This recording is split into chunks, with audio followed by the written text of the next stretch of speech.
This is the Business of Apps podcast, bringing you actionable insights from the leaders of the global app industry and the world's fastest growing apps. You can find more app news, data and analysis over at businessofapps.com. Welcome to the Business of Apps podcast. On this show, we invite app industry professionals to cover various topics, and we promise to do our best to keep it both insightful but brief. This week, we have a bonus episode for you. During the September Sub Promotion Summit San Francisco, we had a great panel we want to share with you. It was hosted by Carolyn at AppsFlyer, and the guests were anyone at Picsart, consultant and advisor Nick Candler, and Zamir Wassermiller, UA at TextNow. So all of them have great backgrounds, the great fit for this conversation. They share insights on what to do about the lack of data when it comes to multi-channel campaigns, winning strategy to approach Apple Scan, and more. So without further ado, here we go. So glad to be here. Soon we'll be introducing our panelists. So first couple of words about myself, who I am, why we're here. Besides running marketing for AppsFlyer in North America region, I have been digital marketing born and raised veteran in the industry for about 20 years. I used to run product marketing of many other software, but one of them was the core measurement product solution for Facebook. Outside of work, I also teach. So if you hear a little bit of that roll calling thing that I'm doing, it's probably a professional habit that I just unconsciously developed. Besides that, I'm super excited. I'm going to use my teacher magic to try to tease out a lot of the wisdom from this wonderful panelist. All of them each carries a wealth of knowledge, so I'll shine a light on them. I'll call on our lady first, and we're going to do the two gentlemen right after. Would you mind, Annie, to give us a quick introduction and tell us also one thing that you are very proud of, especially? We have done this before, Annie. Yeah. I know. Oh, cool. Okay. Just testing my mic. So I'm Annie. I'm a senior UA manager at Picsart. I help kind of manage and lead the UA team.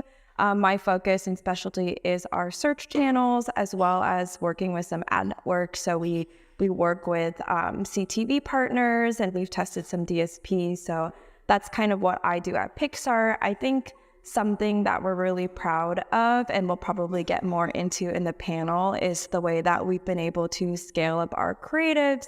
And we're testing and using a lot of AI to be able to do that as well. So in the beginning, when I first joined, we didn't have a lot of creative testing, and we basically just had a very basic creative structure. But as we've gotten closer and worked with the creative team more, we've been able to basically scale up our creative a lot with a cycle we call Creative Engine. And as you know, AI has gotten really big, we've really tried to take advantage of it and try to basically integrate it into a lot of what we do with the creative. Thanks, Annie. One thing special about you that we should know?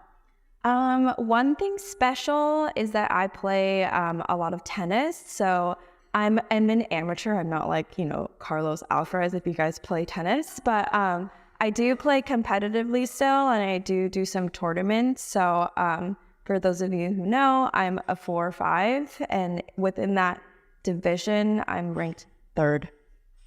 Nice. Thank you, Annie. Nick, I know also a little about you is that you have been in the industry also for many years, and there are several things you're very proud of. I'd love for you to give us a quick introduction about your background, your expertise, and I understand that you have many of the proud moments, but one of them is to scale a super high volume creative program. So tell us more about that as well. Yeah, okay. Yes, thanks for the intro. Similar to Annie, and I'm sure many of you, creative has definitely been one of the big levers for me in my career in UA.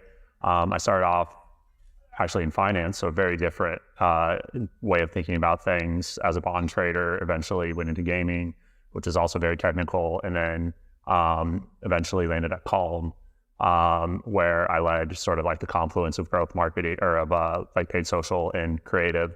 And when I arrived there, it was a very young, scrappy team. We had basically no resources, maybe doing like 10 ads per month or something, maybe. And at this time, there still wasn't, like, gaming was kind of out of the curb on the creative stuff. People were moving at fast clips, but in the subscription pace, people were pretty behind. That was about average for like what people were testing. And just I helped implement sort of that gaming style of creative strategy at Calm, and we were on the first to like be testing thousands of ads per year, and that ended up being a major lever for growth. That's awesome. Was it because too much stock trading led you to gaming, and too much gaming led you to decide that it's time to take care of your wellness? Yeah, exactly. That's pretty much it. And then you realize you really like the competitiveness in testing, so you found a middle ground. Yeah, it's definitely a middle ground. I mean, like, that way of thinking never gets like out of your body, but mindfulness is definitely like a good way of sort of like pushing that energy and mindfully analytical. Yeah. I got that. Yeah, sure. Awesome. Let's also shine light on our other panelist, Zamir. I understand you joined TextNow recently, but you also have been doing UA for quite a while. One of the things you have mentioned is you have worked with to kind of continue this wellness experience. You have worked at Trails, but you also have this liberal arts experience with the New York Times.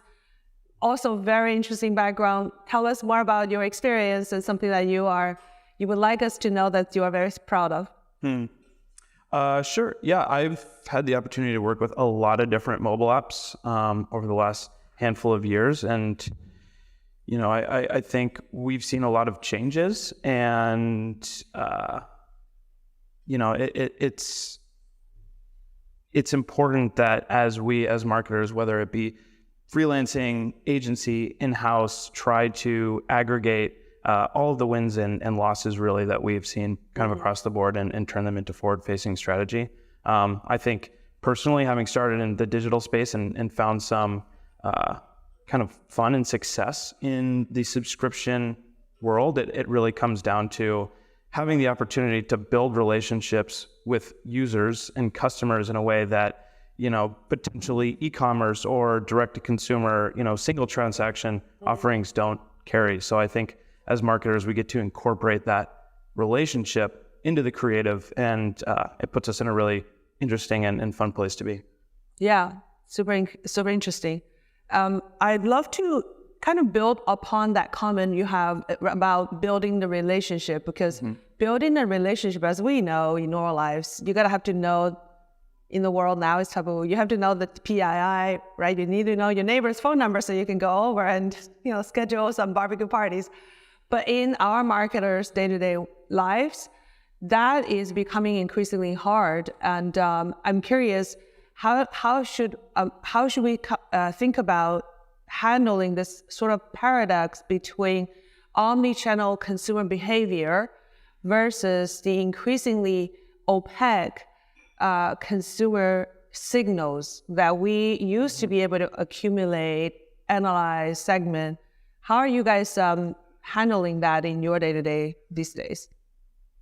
So, I mean, that's a great question. And I think there's really two pieces to that. I would hope that as marketers at this point, we have found some sort of alternative to measure the impact of our media, whether it's through continual incrementality testing, which I'm personally a big fan of, or triangulating efficiency based on post-purchase surveys and MMP data and channel data. You know, I think the ability to measure post-install was great, but if you found yourself in a position where your campaigns or your marketing strategy or your entire business model was dependent on the ability to optimize post-install, then you've opened yourself up to a really big vulnerability.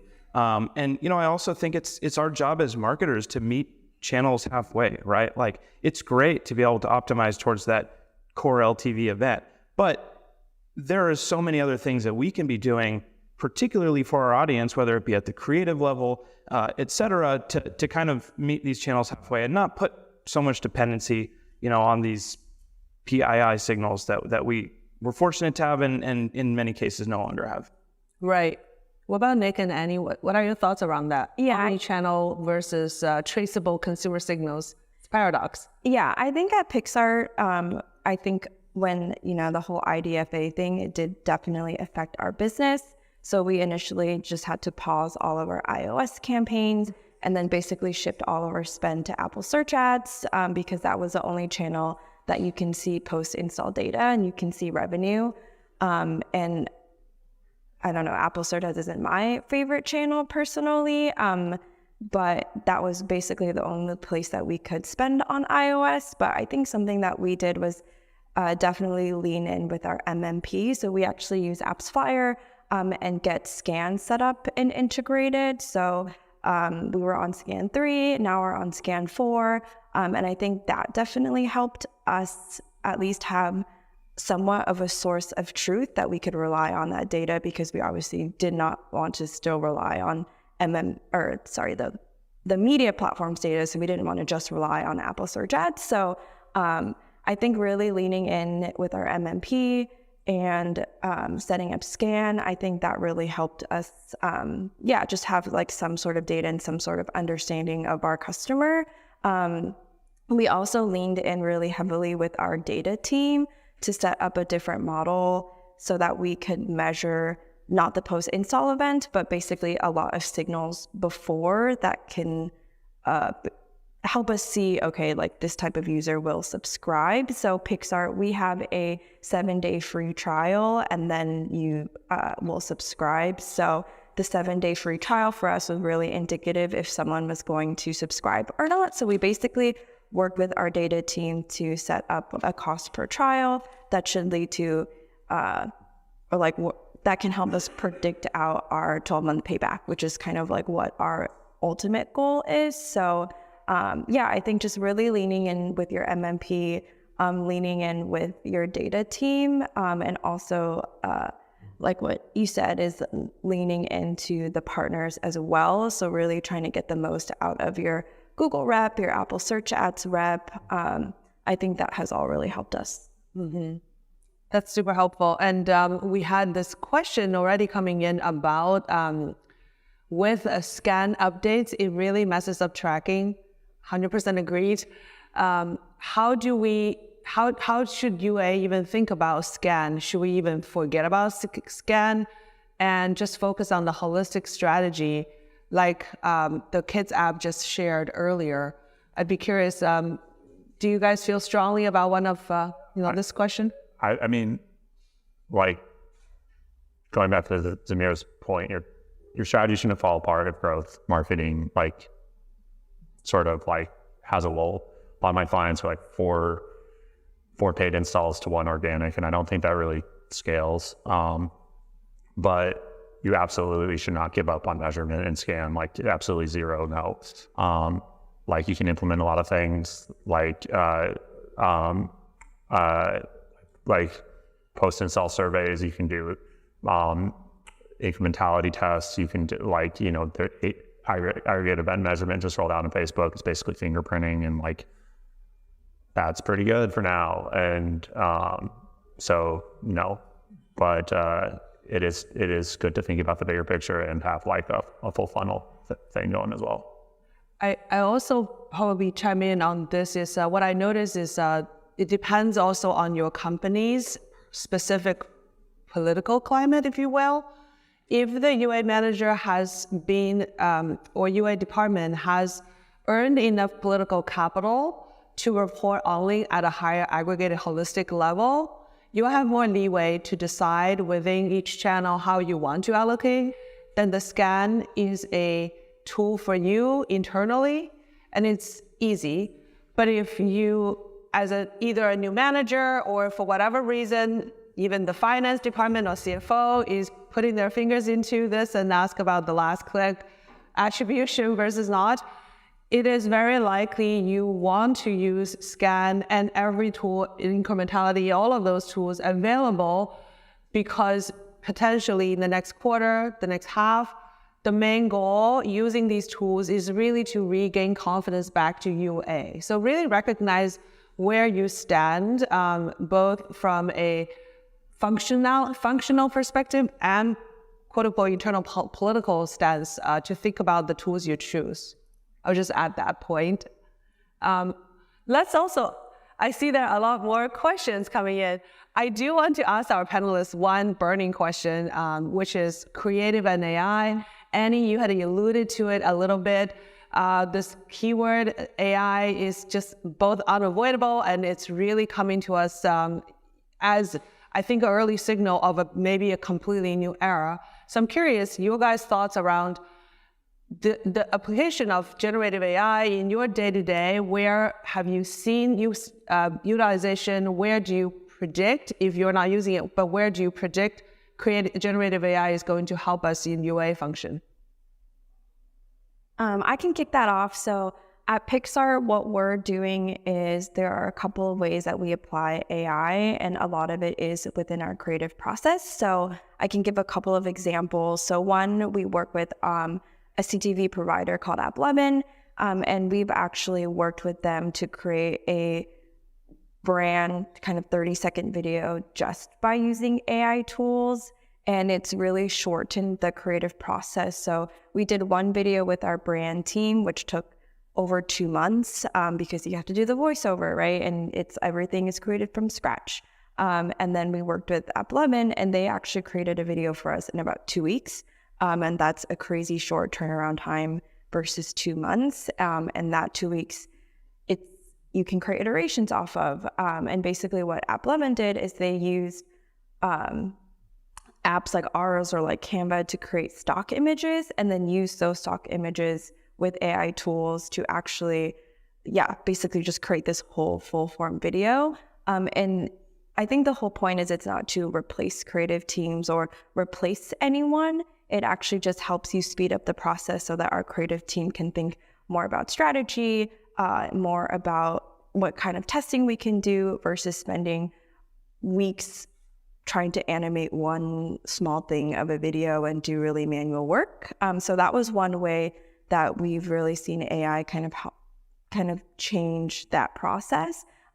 What we're doing internally at Picsart is we're partnering up with some people on our creative team specifically just to test and use AI tools to help create seasonal content for us. So we've been really able to scale up our Evergreen program, but we work with partners. So we have partnerships. So for example, we've partnered with Bumble in the past. We have partnerships with Discord.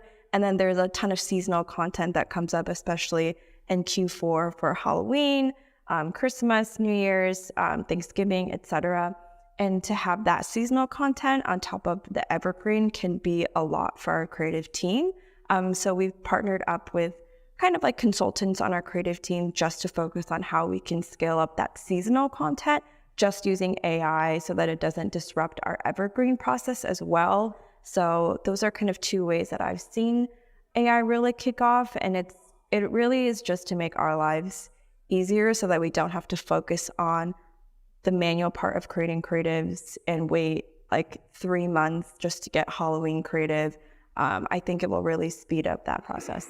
Yeah, that's super helpful. It speeds up both for video and seasonal content. But ultimately, you guys and the creative team are at the driver's seat, determining the strategy. Exactly. That makes sense. Any thoughts on your side? Yeah, for sure. So I also run a small creative agency, and cost is like really important, obviously.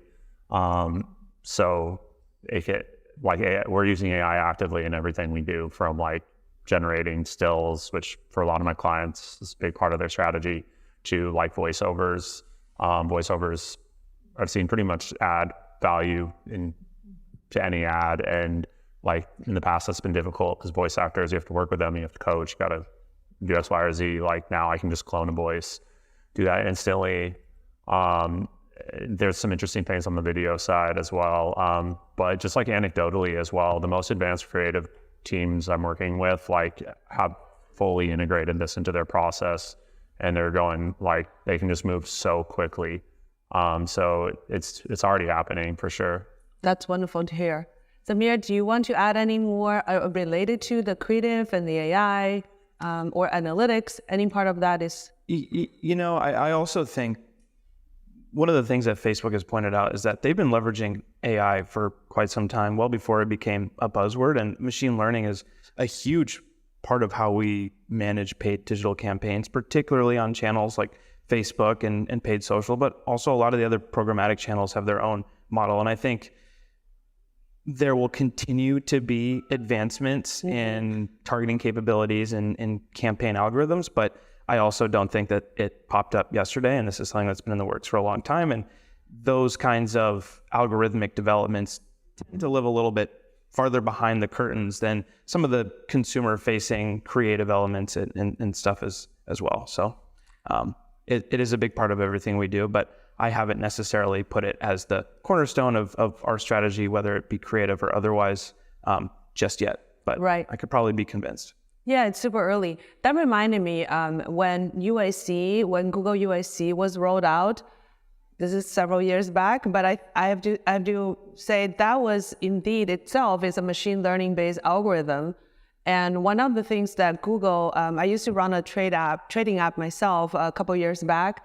Google was trying to pitch to us, and Google was highlighting, given the ads you place in the paid channel, you can actually glean some insights to see what kind of users are responding. And that's a very radically different way of doing paid UA campaigns. Instead of deciding, I want to target, let's say, a gentleman like Zamir, yourself, I will say, I don't care about the targeting initially.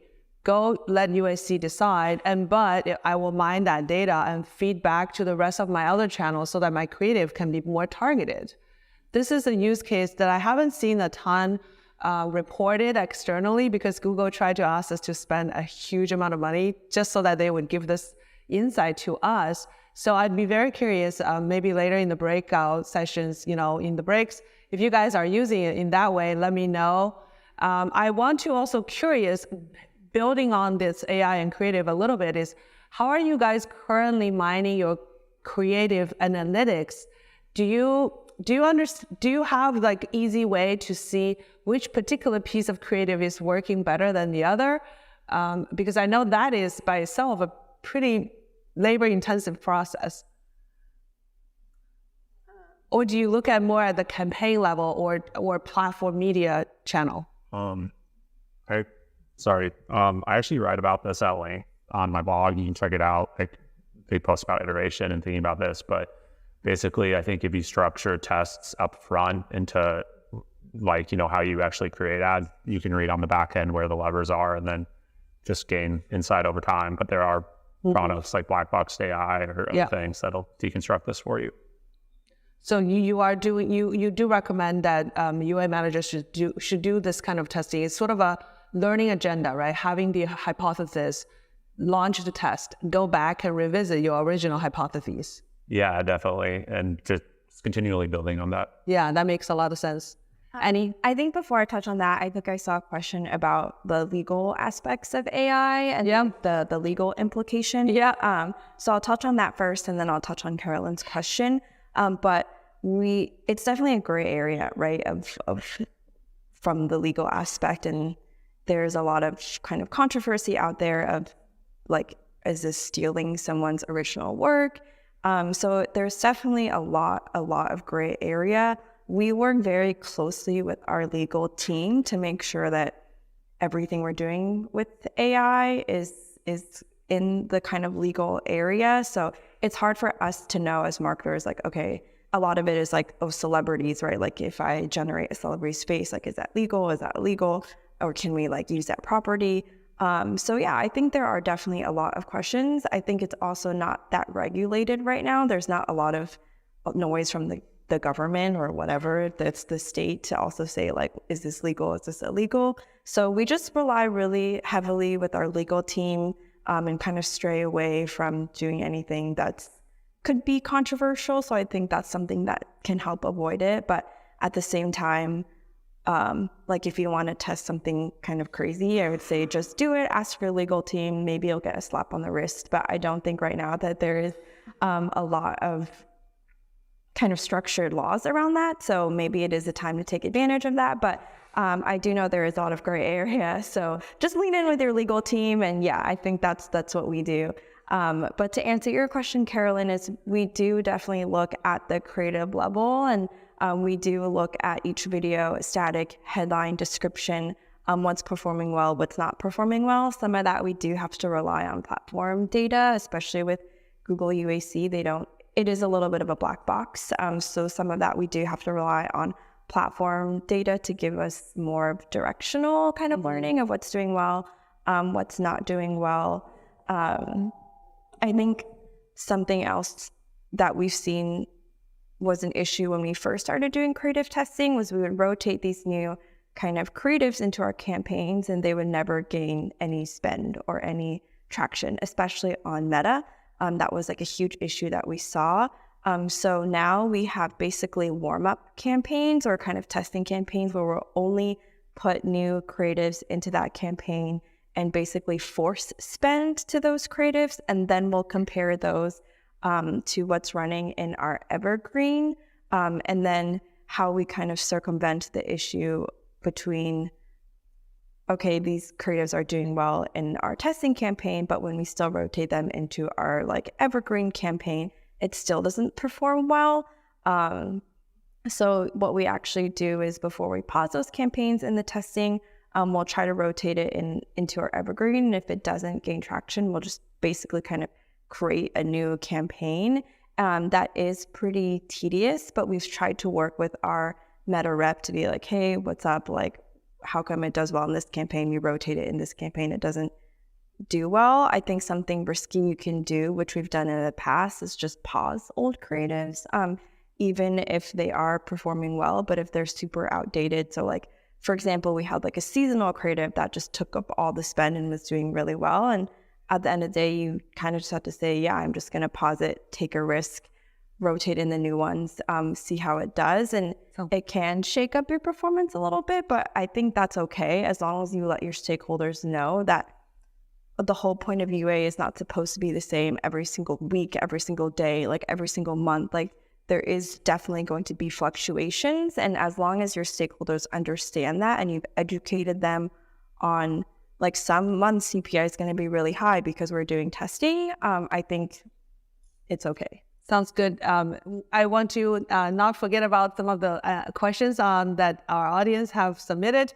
Out of those questions, I think we've addressed addressed a couple of them. I love to hear from you guys about the CAC, LTV, and then maybe in the context of the web to app, web to web.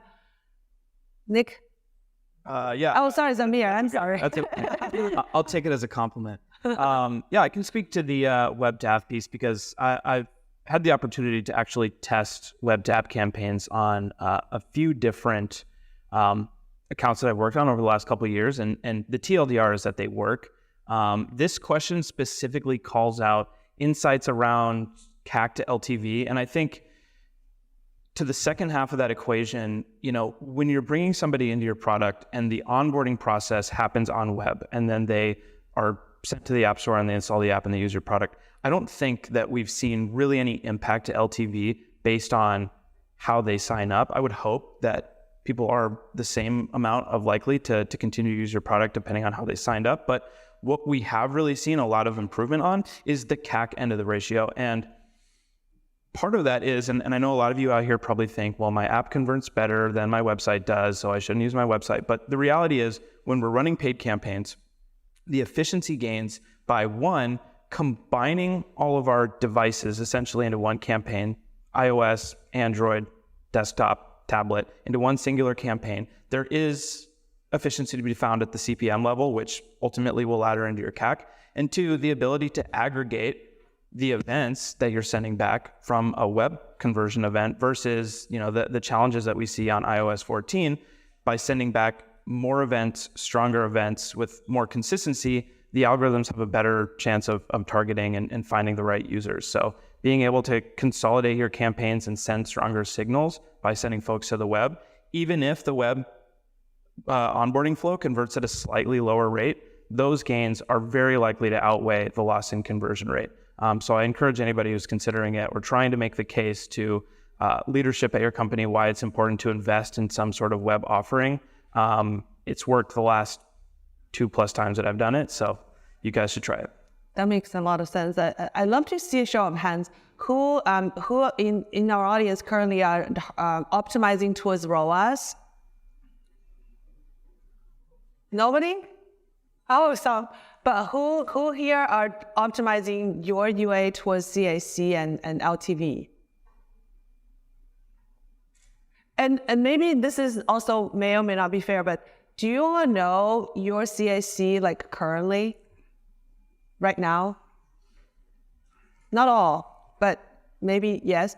The reason why I ask is I recognize that for different kind of apps that are not subscription based, because their monetization is maybe coming from selling ads, sometimes and then depending on the app itself and its business life cycle, maybe the current strategy is we just want massively acquire users, and depending on the category, not every app UA manager is optimizing towards CAC. It is all right. I do encourage that everyone should deeply understand your CAC target. And if that is not yet happening, you actually will position yourself really well as that thought leader to drive change within the organization, to actually try to put a CAC number, even if it's not perfect. So I just want to highlight, because Annie, earlier in the year when we met, you said that was one of the key initiatives that Picsart went through, right? Yeah, definitely. So we optimize towards a ROAS. So we optimize towards basically our 12-month payback. And so we have a number that tells us day 7 ROAS, if we hit this target, then we'll predict it to hit 12-month payback.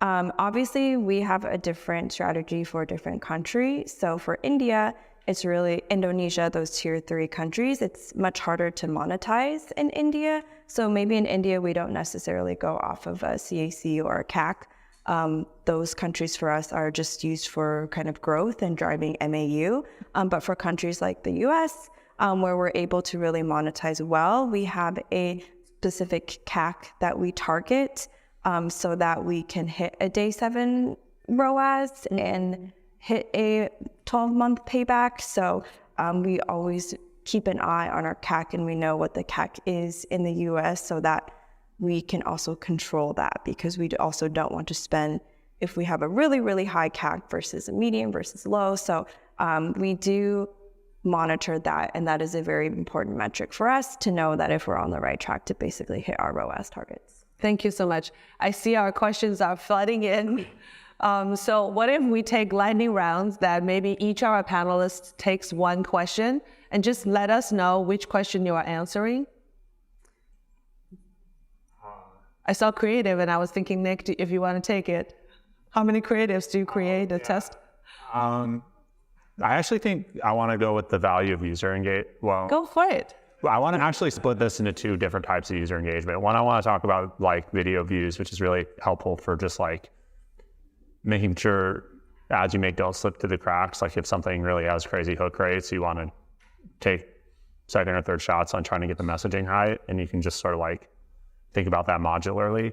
But I also want to actually talk about app engagement when we're talking about CAC, because like one of the things you're likely to see is that users who have higher engagement end up having a much higher like retention, that all flows through LTV and subscription apps. So like it's important to think about those things as you're doing different trade-offs with like freeness or something in an app, that like some of these user engagement things actually flow through to actual revenue in the future. And it's important to keep those things in mind. Also very important for like predictive events. Thanks much. I'll take the how many creatives do we create and test monthly. So within a month, we test about 30 to 50 creatives. 80% is iterations, 20% is new content. A lot of the creatives that we test monthly actually is now on TikTok. So if you're not on TikTok, I suggest you have a specific strategy for TikTok, because the creatives on TikTok are going to be completely different than what you want to run on Google and Facebook. So we actually also partner with our organic social team and basically turn some of the more popular videos that they've created on organic and turn that into kind of a paid TikTok video. So it ranges. So for October, we're going to test a lot more because we also have seasonal content. But I think on average, yeah, it's about 30 to 50 that we test monthly. And yeah, a lot of it is on TikTok. And it's actually been doing pretty well for Picsart. We've really invested a lot in our TikTok strategy and a lot of creatives that we do run on TikTok. Thanks much, Annie. We have 20 seconds. Zamir, do you want to take any of these questions? The only question left is, how do you track web users who won't log in? Can you track anons? And I think given that most of us are subscription-based mobile apps, if your product is available to folks without logging in, then maybe there's a hole in your product. Maybe I don't understand this question entirely, but make people log in. I don't know. That's true. Yeah, it's a whole business strategy level conversation. Yeah. Unfortunately, we are at time, or fortunately, we are at time. I just want to quickly highlight, before our panel conversation, I did a quick research. I don't know if you guys all knew, but in what range, if I were to throw 3 numbers, subscription business in the US from apps in 2022, anyone want to guess? 5 billion, 20 billion, 50 billion?